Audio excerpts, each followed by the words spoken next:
Então, hoje eu vim trazer uma reflexão, uma mensagem bem rápida, bem breve, e eu intitulei de Jesus e o Poço. O Poço é um filme, para quem não sabe, e eu assisti recentemente, e eu fiz um link, uma correlação com o texto de João 6, que fala de Jesus multiplicando os pães e os peixes, né? E eu achei incrível, fantástico, e eu queria muito compartilhar com vocês. Eu até pretendia compartilhar outra coisa, mas isso foi o que Deus me direcionou. Então, eu queria muito trocar, né? E que a gente possa refletir junto, porque nunca se fez tão importante falar sobre isso. No contexto que a gente está vivendo agora, né? Contexto, uma situação de quarentena, onde várias coisas foram evidenciadas, coisas que são evidenciadas tanto no filme quanto na mensagem, que são, por exemplo, desigualdade social, né? A hierarquia que é estabelecida pelo capitalismo, o consumismo, a solidariedade, porque a gente vê que há pessoas que não conseguem mais trabalhar, né, que tiveram seus trabalhos barrados, vetados por conta desse isolamento, e os recursos acabam uma hora. E a gente sabe que nem todos podem se isolar, nem todos têm esse privilégio de ficar isolados e de não trabalhar, porque precisa se manter. Então isso ficou muito evidente, né, socialmente falando, em questão de degraus de classe social e de renda concentrada e de outros que carecem e precisam, e a empatia daquele que tem para aquele que não tem. Então todas essas questões ficaram evidentes e eu queria contextualizar, né, para a gente entender o que é que o filme tem a ver com essa passagem. Eu também vou explicar mais ou menos sobre o filme para quem não assistiu, para a gente entender mais ou menos, né? Não vou dar spoiler, tá? Mas vamos entender primeiro aqui João 6. E o tema principal dessa mensagem é comida. E o texto-chave está lá em João 4:34, que fala: a minha comida é fazer a vontade daquele que me enviou e fazer a sua obra. Ok? Vamos lá. João 6, do começo. Algum tempo depois, Jesus partiu para a outra margem do mar da Galileia, e grande multidão continuava a segui-lo, porque vira os sinais miraculosos que ele tinha realizado nos doentes. A multidão seguia por conta dos milagres. Então Jesus subiu ao monte e sentou-se com seus discípulos. Estava próxima a festa judaica da Páscoa. Coincidência, né? Amanhã. Não, não é coincidência. Levantando os olhos e vendo uma grande multidão que se aproximava, Jesus disse a Filipe: onde compraremos pão para esse povo comer? Fez essa pergunta apenas para pô-lo à prova. Jesus sempre sabe, né? Pois já tinha em mente o que ia fazer. Filipe lhe respondeu: 200 denários não comprariam pão suficiente para que cada um recebesse apenas um pedaço. Para vocês terem noção, um denário é o trabalho de um dia inteiro. Um dia de trabalho você recebe um denário. Então, com um trabalho de 200 dias, mais de metade de um ano, não seria o suficiente para que cada um tivesse um pedaço. Porque aquela multidão era muito grande. Eram cerca de 5.000 homens. Então, para você ter noção. Outro discípulo, André, que é irmão de Pedro, tomou a palavra. Aqui está um rapaz com 5 pães e 2 peixes. O cara falar isso para uma multidão, estando envolto por uma multidão de 5.000 pessoas, é no mínimo idiota. Para uma pessoa que está vendo meramente, né, questões humanas. Então seria lógico, porque é o mesmo que você abrir um pacote de bolacha para uma multidão imensa e falar, quer? Porque é óbvio que não vai dar, sabe? Então pareceu muito besta ele ter falado isso, só que não. A gente vai ver por quê. Ele até assume, ele fala, pô, aqui tem 5 pães e 2 peixes, Jesus. Mas o que é isso para tanta gente? Pelo menos ele teve essa sacada aí. Disse Jesus, mandem o povo assentar-se. Havia muita grama naquele lugar e todos se assentaram. Eram cerca de 5.000 homens, como eu já disse. Então Jesus tomou os 5 pães, deu graças. A primeira coisa que Jesus faz é dar graças. Ele agradece pelo que ele tem. E o meu rema, né, minha revelação pessoal, lendo esse texto, foi o seguinte, que para que a multiplicação acontecesse, foram necessárias 2 coisas. A primeira delas foi gratidão. Aí você pensa, poxa, Jesus agradeceu por 5 pães e 2 peixes, sabendo que não ia dar, sabe? Sabendo que é pouco. Ou, tirando de Jesus, né, para nós mesmos. Só tem um saco de feijão e minha família tem 10 pessoas. Eu vou agradecer por isso, sabendo que não vai ser o suficiente para que todos comam, sabe? Eu vou agradecer por esse pouco. Mas aí o que acontece? A gente é grato porque Deus é bom. Não porque a gente tem muito, porque a gente tem pouco. A gente é grato porque a gente sabe que Deus tem cuidado de nós, independente das situações que aconteçam. E é isso que propicia a multiplicação. E vamos para o segundo passo, né? Mas calma lá. Jesus deu graças, repartiu o pão, né, entre os que estavam sentados, tanto quanto eles queriam. Jesus deixou que eles pegassem conforme a consciência deles mandava, dizia. Talvez segundo a vontade, talvez segundo os desejos, segundo a fome, será? E ele fez o mesmo com os peixes. Aí, depois que todos receberam o suficiente para comer, todos receberam o suficiente para comer, os 5.000, disse aos seus discípulos: ajuntem os pedaços que sobraram, que nada seja desperdiçado.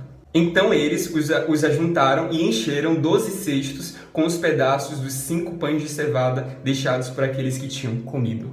Todos comeram, todos estavam satisfeitos com o que eles tinham e ainda sobrou 12 cestos. Qual foi o segundo passo para que o milagre acontecesse? O primeiro foi ser grato pelo que se tem, porque quando a gente é grato no pouco, a gente é colocado no muito. Quando a gente é fiel no pouco, a gente é colocado no muito, como diz a palavra de Deus. E aí que acontece a multiplicação, na nossa fé, sabe? Em ser grato.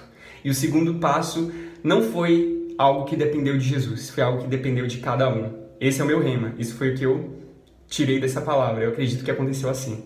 Porque se Jesus apresentou para o homem que estava na frente dele, né, um dos 5.000, 5 pães e 2 peixes, e deixou que ele pegasse o quanto queria, ele provavelmente pensou: se eu pegar demais, quem está do meu lado não vai ter o suficiente para comer.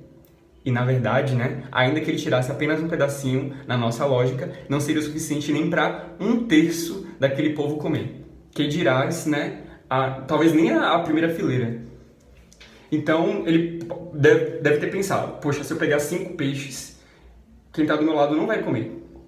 Então, o que é que eu vou fazer? Eu vou pegar apenas um pedaço. Ainda que não dê para todo mundo, eu vou ser consciente para deixar que a maioria coma pelo menos. E é justamente o que acontece no filme, a gente vai ver lá. Então, esse é o segundo passo. Empatia, solidariedade, pensar no outro, amar o próximo. São essas duas coisas que fizeram o milagre acontecer. E aí, trazendo para o filme, existe um prédio, né, que é o Poço, uma penitenciária onde tem várias celas, mais de 300 celas. E por cela existem 2 presidiários. Imagine o que é uma cela. Aqui tem um buraco que é do tamanho exato de uma mesa, porque a mesa vai de lá de cima, cheia, um banquete, passando por cada cela e parando determinado tempo, aí passando para a próxima para que todos comam. Só que o que acontecia? Quando chegava na cela 50, já não tinha mais nada praticamente. E quando chegava na 100, só tinha os pratos vazios, raspados, lambidos, não tinha um grão sequer de comida. Aí eles tinham que passar, detalhe, né? O detalhe mais importante, eles tinham que passar 1 mês em cada cela. Aí você pensa: poxa, se a cela 100 não chegava comida, como é que eles sobreviviam? Tinha vezes que chegava? Então, eles tinham que se matar, ou comer o colega da cela, ou então, né, morrer de fome, simplesmente, de desnutrição. Eles tinham banheiro, tinham água, tinham tudo lá, mas a comida só passava, né, de cela em cela, sempre começando de cima para baixo. Então, muita gente morreu, muita gente foi forçada a comer o colega ou se matar porque não queria fazer isso. E por que isso acontecia? Será que se cada um comesse um pouquinho, não seria o suficiente para que todos comessem? Essa prisão, né, esse poço é uma experiência para desenvolver uma tal solidariedade espontânea nas pessoas. Só que o que acontecia? Quem sobrevivia na cela 100 e passava para uma outra melhor no mês seguinte, esbanjava, não estava nem aí, porque queria comer, porque passou fome e não pensava em ninguém. E como ninguém pensava em ninguém, acabava faltando para a maioria das pessoas. E é assim que a nossa sociedade funciona. É assim que teria acontecido se aquelas pessoas não tivessem consciência, se aquelas pessoas não tivessem também fé, baseado também no que cada um, né, tinha no coração em relação ao outro, né? Que foi assim que se deu o milagre, na minha opinião. Então, eu acredito que o alimento poderia ter sido racionado nesse poço para que cada um comesse, só que isso não acontecia, porque muitos esbanjavam, pisavam, vomitavam, cuspiam, eram mal educados e não se importavam mesmo. Se cada um separasse uma pequena porção, todos comeriam. Então ficou evidente aí, né, tudo que a gente está vivendo, tudo que a gente está passando, de pessoas que não se importam, pessoas que estão lá em cima em questões de hierarquia social e que não se importam porque estão abaixo. E isso me fez lembrar também de um livro que eu li, que Andresa me emprestou, que é de Oswald Smith, se não me engano, que é O Clamor do Mundo. Esse livro fala de missões, basicamente, da nossa vida cristã e tal, e ele traz uma analogia fantástica que eu sempre comento com todo mundo que eu posso, né? E quando tem um momento propício para isso. E ele traz a seguinte alegoria. Existe um senhor que tem essa casa e esse campo. E ele tem um servo. Ele incumbe o servo de uma obrigação principal, que é semear. Semear, cuidar da plantação, para que quando ele chega ele tenha o que colher. Só isso. O restante, cuidar da casa, né? Vigiar, tudo mais. Mas o principal era isso. Que era isso que ele ia ter que dar conta no final, né? Quando o senhor voltasse da viagem. E ele vai, mas não disse quando volta. Aí tá, né? O senhor saiu, o servo tá lá em casa, olhando assim, começa a ajeitar a casa, cuidar da casa, faz tudo da casa, deixa confortável, deixa bonita, deixa cheirosa, mas esquece de fazer o principal, que foi semear. E o senhor volta e encontra a casa perfeita, mas o campo vazio. E aí, o que é que a gente pode tirar disso? Jesus nos incumbiu de uma missão: ir e pregar o evangelho a toda criatura. E esse amor pelas vidas e esse ide é justamente em relação ao alimento, em relação ao campo. O campo é o mundo. E as pessoas são aquelas que precisam receber a semente. A casa representa a igreja.